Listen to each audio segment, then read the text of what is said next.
Today we're going to talk about this very passionate topic of how platforms can actually create a difference for the funding of opera and ballet performing arts in general.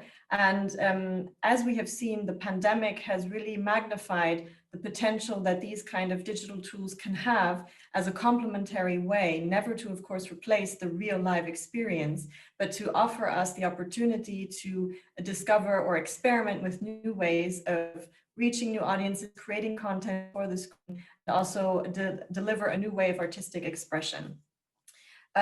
So to maybe give you a little overview of what Fedora does. So we are a nonprofit organization based in Paris, and our commitment is to support innovation and creativity in the performing arts. And we do that by supporting new work that is still in progress, that is about to reach the stage. So it's like venture philanthropy that we raise in order to support these artists and institutions with coming up with new bold ideas that they then share and co-produce with partners across Europe and beyond. And the Fedora platform is also supported by Creative Europe, the co-funding program of the European Union. And this platform that we have established has created over the last years an ecosystem where we address, on the one side, obviously the artists and cultural organizations who are the ones who are creating and innovating, but we're also nurturing relations with the private sector to generate private support towards these projects. And at the same time, there's of course the dialogue with Creative Europe and public funders who are backing and helping us to scale our initiative. And then of course, very importantly, the general audience who then gets to enjoy the pieces that reach the stage are a very important element in this ecosystem. And together we work towards transnational ability, visibility of this artist's work, audience development, and developing new funding models. So over the past 6 years, we are very happy to gather already 95 opera and ballet and festival companies in 25 countries across Europe, but also with some extended relations outside of Europe, like in the US, Australia, Taiwan, and Israel. And these organizations are committed to renewing the repertoire and coming up with new ideas that they then put forward in our prizes competition. So to come back to today's core reflection, we're talking about platforms and how they can serve culture and the performing arts in order to boost visibility and funding for these art forms. So I'd like to just take you through 3 areas that we are focusing our work around. It's the showcasing of work that is still in progress. It's about offering a platform for capacity building, and also how to harness the digital shift to reach new audiences. So let's start with the prizes. So these prizes, as I mentioned, are venture philanthropy.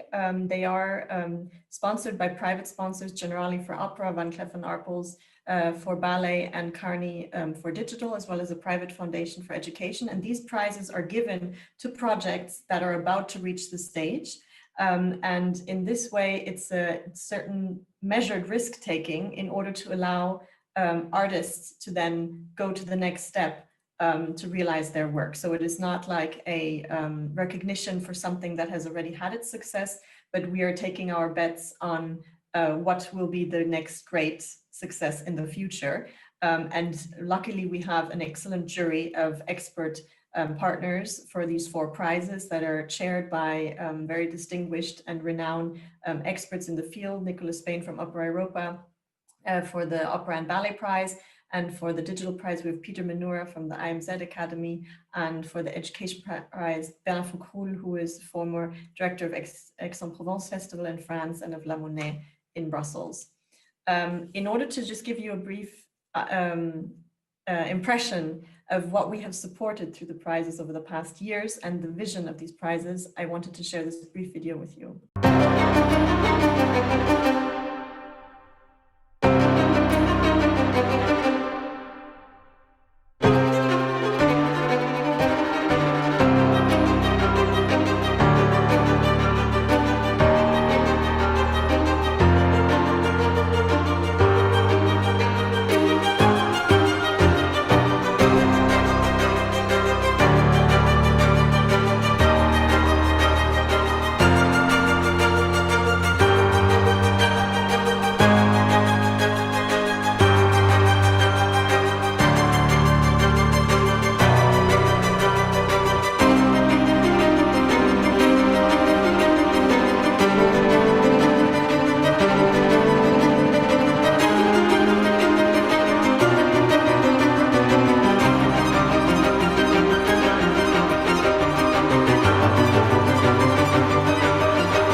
So that was a brief introduction, and this year we just actually announced the winner of this year's edition for our 4 prize categories, and the winners are in Belgium, in the UK, in Finland. It's very international, and some very remarkable work that has been done also by Lord Theatre, or also Hoffe Schächter's company, at Birmingham Opera Company, and Finnish National Opera and Ballet. And we're going to hear also about this project, as you announced, in a bit, Anastina, who will share more insights about this. So we're really thrilled that you will get firsthand insights about this very innovative project.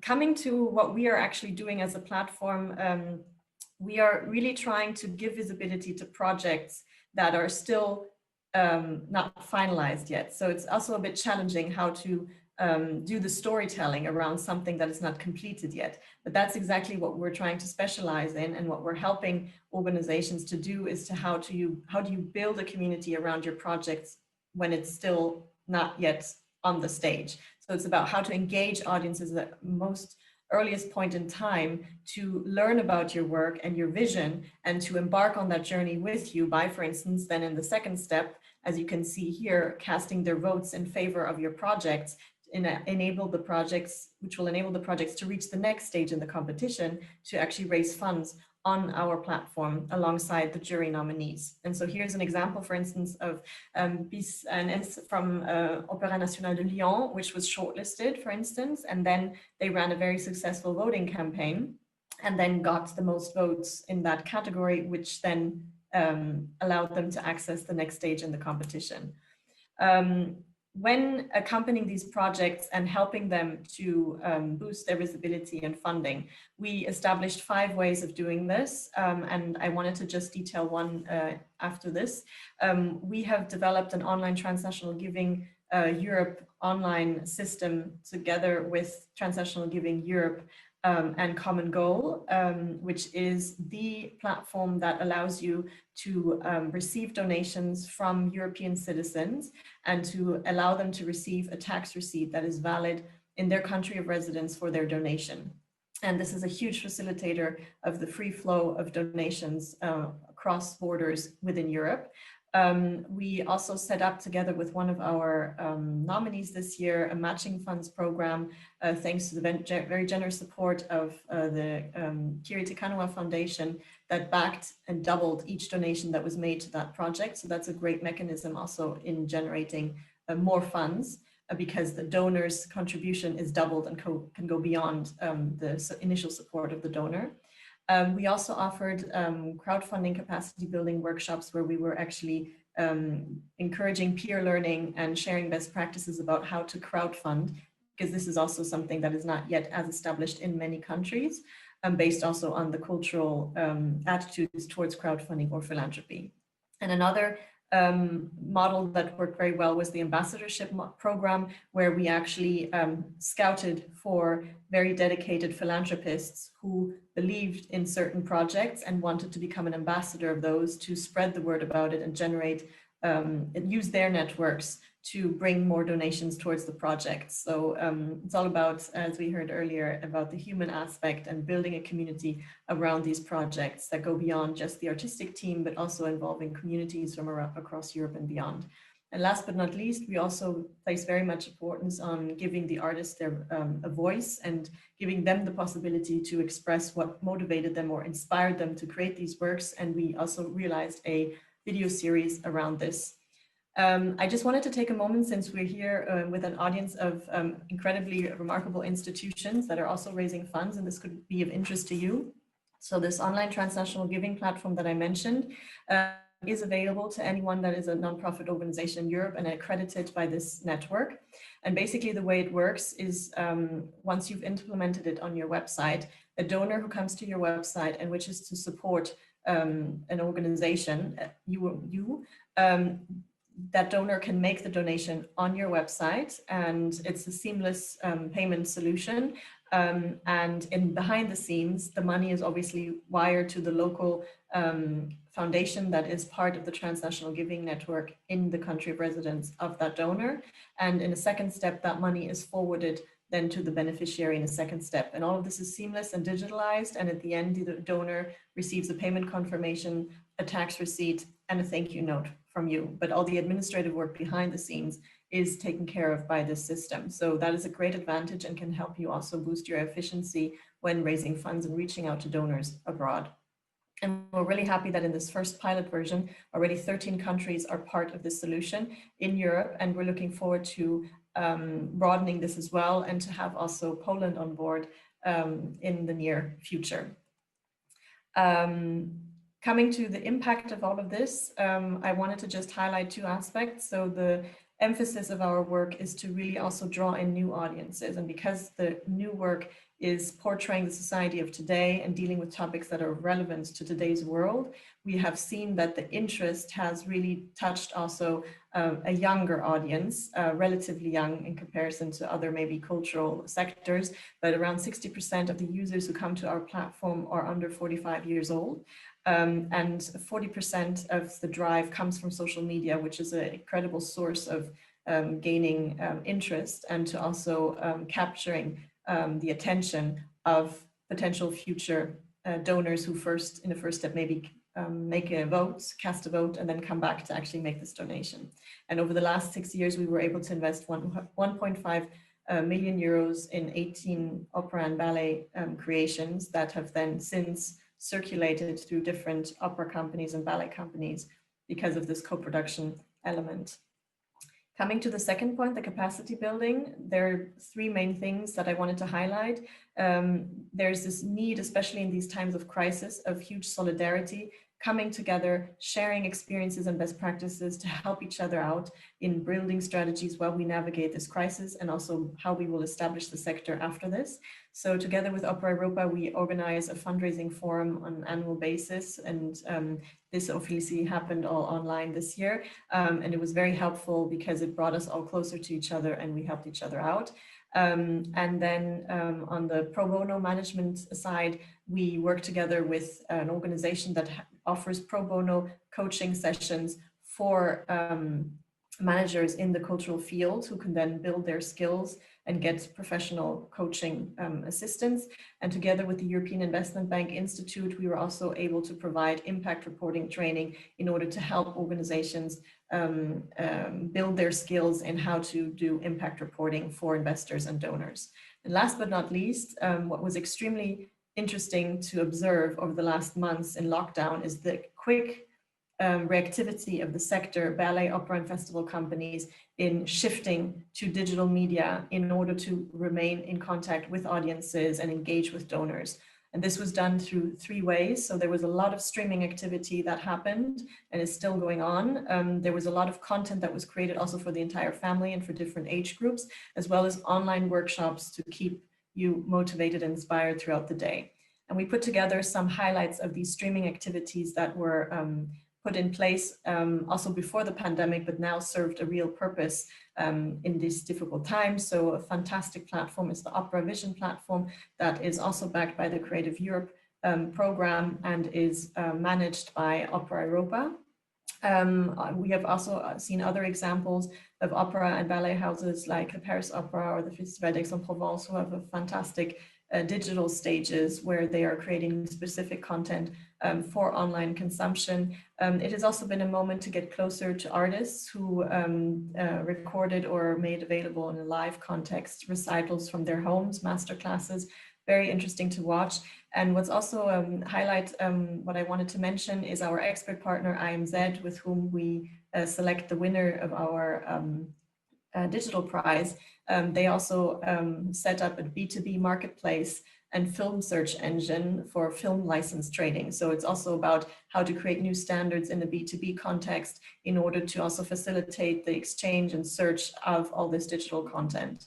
And this gives you an overview of the activities that we seen what opera and ballet companies are offering for families and young children. It has even been so successful that the content that was shared on, for instance, our platform was used in schools in order to also facilitate access to the art form, to playfully involving children at a young age with the arts, even though the institutions were shut down. So we're really happy to bring also the content of our members to schools in France and beyond.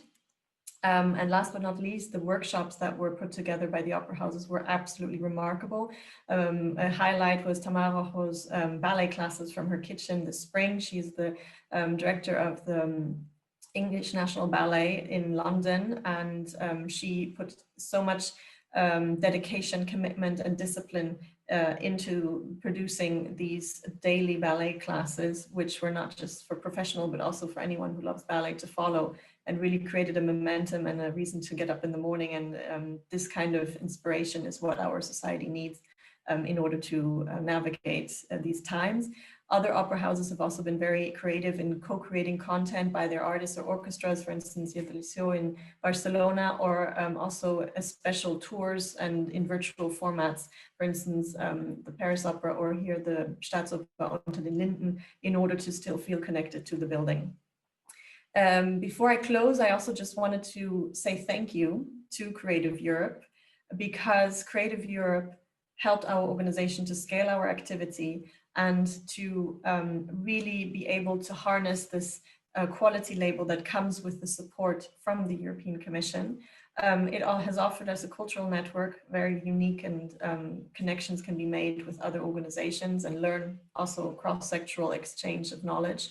The funding opportunities is incredible because it really opens up new sources of funding that you could not otherwise get if you were only active on a local or national level. So it really encourages that by coming together and collaborating on a European level, that can open up new funding opportunities. The knowledge sharing has been fundamental, and Creative Europe has also been a very comprehensive partner and very adaptive in a way, and of the situation we were in this year, that helped us also immediately allocate funds towards the digital activities of our members in order to help them survive this difficult period. So this kind of partnership and constructive exchange has been extremely fruitful, and we're very, very grateful also to Barbara Gessler and her team for trust and this commitment. And the Creative Europe desks across Europe, such as here in Poland or France, are extremely helpful. And if you're listening to this and you're interested in maybe putting together an application for EU funding, I can absolutely advise to speak to the people in charge in the Creative Europe desk, because at the time we were also advised by the team in Paris, who was extremely helpful and explained to us also how to navigate all the different programs and to see what program would be the best suited for our project. So last but not least, a special thanks to everyone who has supported us, and of course, most of all, Creative Europe, who made this initiative grow. And I'm happy to take any questions you may have. And thank you for listening, and thank you for encouraging us to create steps to reach the stage.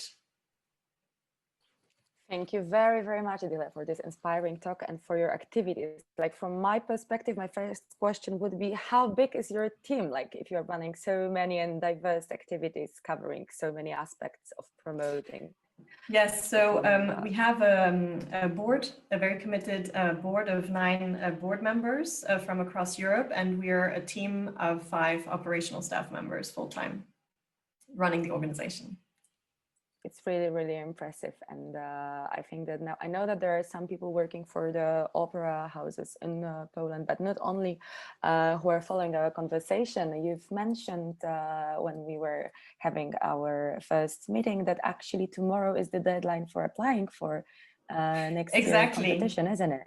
Exactly. And actually, the good news is we have slightly prolonged it until Monday, but yes, definitely to hand in, because we were also aware that this event was happening. So if someone is listening and has a very interesting project, it is still possible to hand this in for ballet, opera, education, and digital, which is about $250,000 of possible funding that we're making available. How would you judge the difficulty of the application? Is it like possible to do it at the very last moment, or? I would say it is a bit tough because the applications are, I don't want to discourage anyone. Sure. It's just that it is not an application that you can do in 2 hours.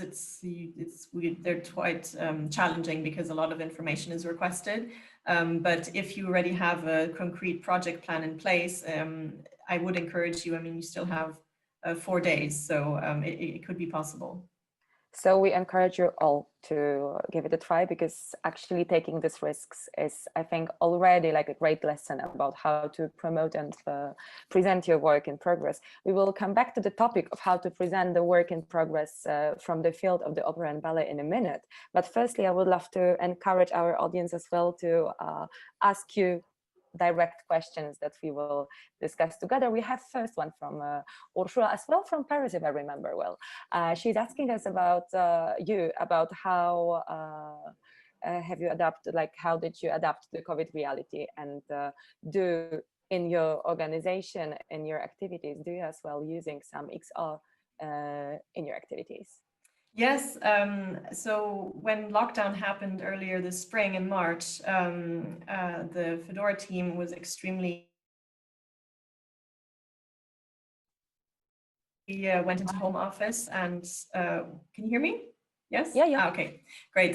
We went immediately into home office, and the setup worked quite well, and we're a very young team as well. So I think that also helped in terms of just, adapting quickly and I was very impressed also by the tech savviness of the team, because basically a few months later we were hosting digital online events, and it was something that we didn't do before. And it's all about the curiosity and the willingness to learn and to learn new skills. And it was challenging, but you also grow by learning this and being thrown into cold water and to adapting your activity. And since our entire annual rhythm is based on the competition, and the competition is based on projects that will only reach the stage in the future, we didn't have immediate loss of ticket sales because the projects that we're supporting are not being shown yet. So we were not as badly hit as organizations who have revenue or 30% of their revenue coming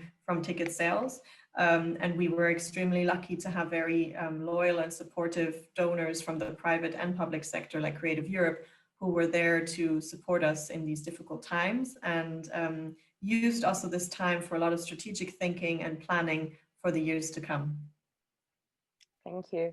And how about this new technology, one of the prizes that you are applying? We will discuss the Laila project later on. How do you see the future of this kind of production in the opera and ballet? Actually, your mission is to encourage the creation of the new pieces, but how would you define this balance in between this, what is tradition in creation, and this, what the technology opens for us? Oh, thank you for that great question. So actually, when we created the digital prize last year, we did not know that the pandemic would happen the following year. So we were quite surprised that that happened. And in a way, it's encouraging now opera houses to think about how to embrace digital technology and innovation in order to rethink the way they are staging productions or using new tools to trigger new ways of artistic storytelling. We're not saying that technology should replace any human interaction, etc. It's more about how we can explore it as a creative tool. And also, like the things that we've seen with hologram technology, immersive experiences can also appeal to a new audience. And it's also a new way of experiencing opera. And I think exploring those different options and offering different opportunities of getting in touch with these art forms can be only beneficial and complementary to very beautiful traditional productions that are part of the repertoire and should always be. And we also believe that opera houses have the opportunity to reach out to new professions or different sectors who have nothing to do maybe with opera and ballet. And there's suddenly this new additional interdisciplinary aspect that happens of knowledge sharing around that. So suddenly you can have someone who has an expertise in a certain area who comes in and can be helpful with their knowledge and wisdom. And they can also be inspired by the work that's happening in theaters. So, and that intercultural dialogue and intersectoral dialogue we're trying to promote also together with IMZ who also is this network of broadcasters and people who are of a speciality also in digital transformation. And then also on the education side with Razio, talking about how to reach audiences through outreach programs. So it's really in line with this vision of sharing knowledge outside of the sectors and bringing that back into the sector, like with Opera Europa, where people within the sector are exchanging information as well. We will go back to this aspect of how can we reframe as well the work in the cultural organization, institutions, theater, opera houses. Where is and when is this switch towards new tech departments that are more and more engaged in this new way of application? We have one really concrete question. This is about like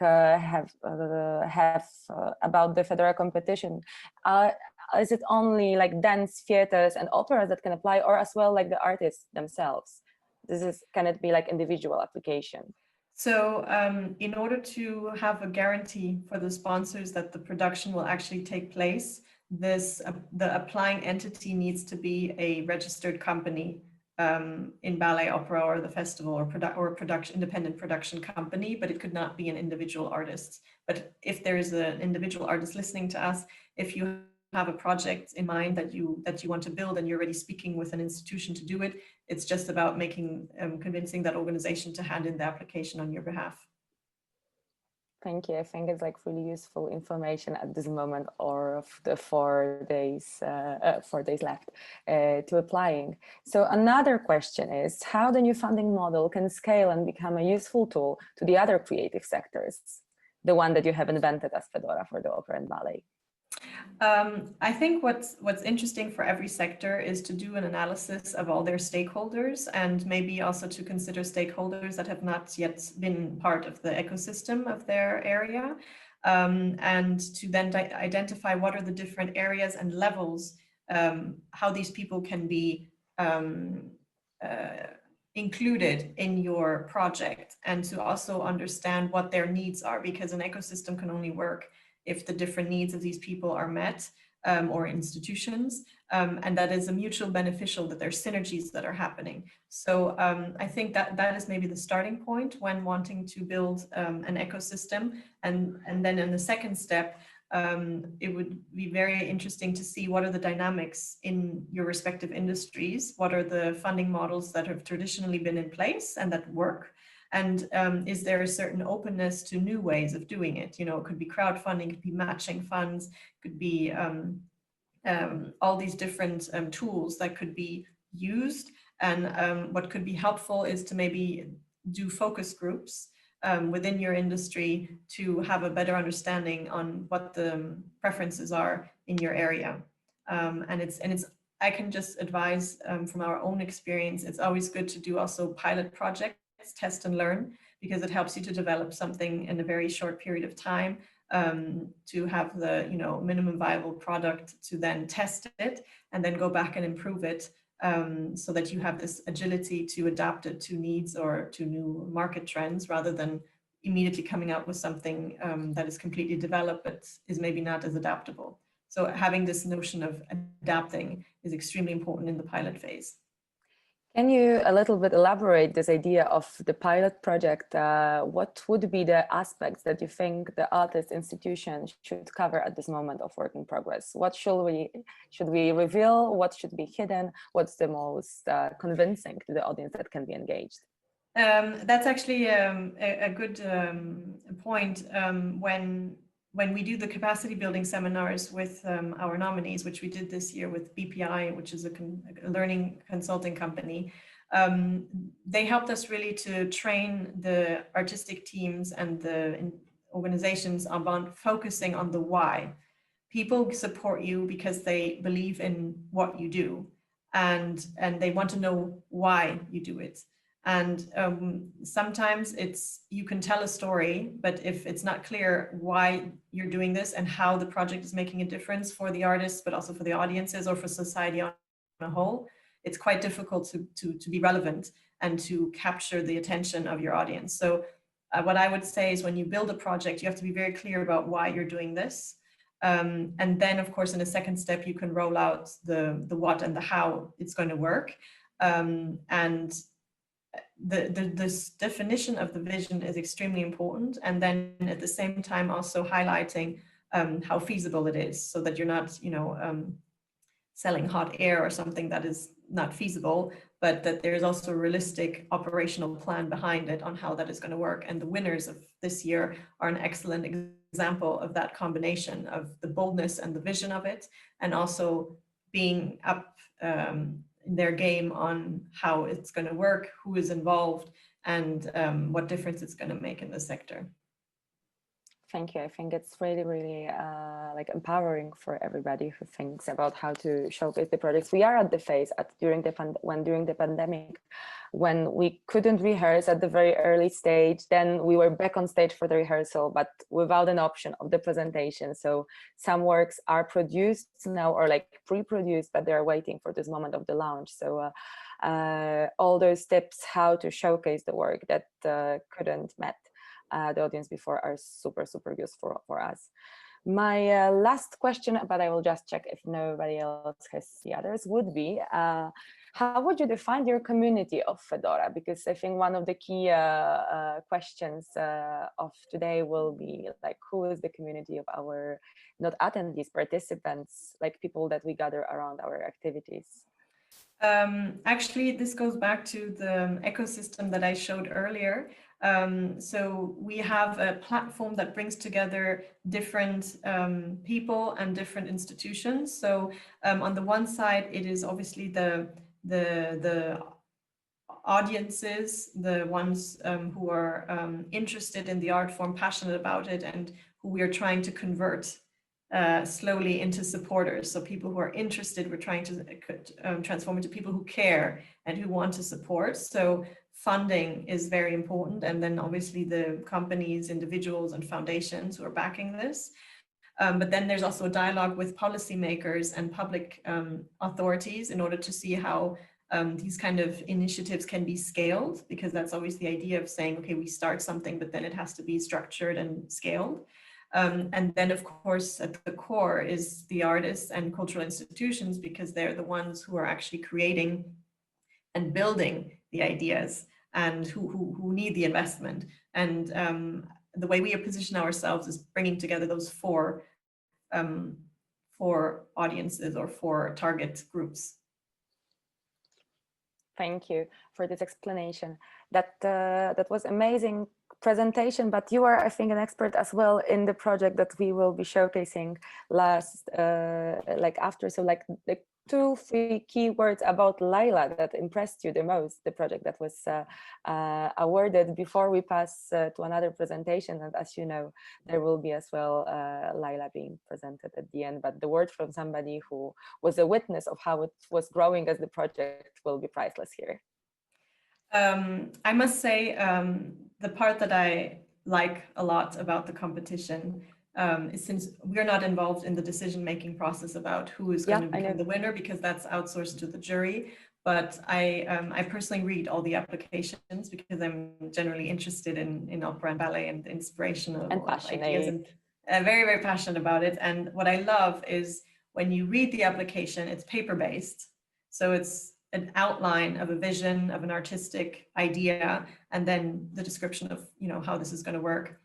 And what I find very often now, after 6 years of editions, is that the winners very often come through already on paper. So you already kind of have the idea of what this is going to look like, and it comes to life while you read it. And that's extremely, extremely powerful as a tool when you're pitching, to be able to develop something in this written format that gives a very clear understanding of what you're building in the future.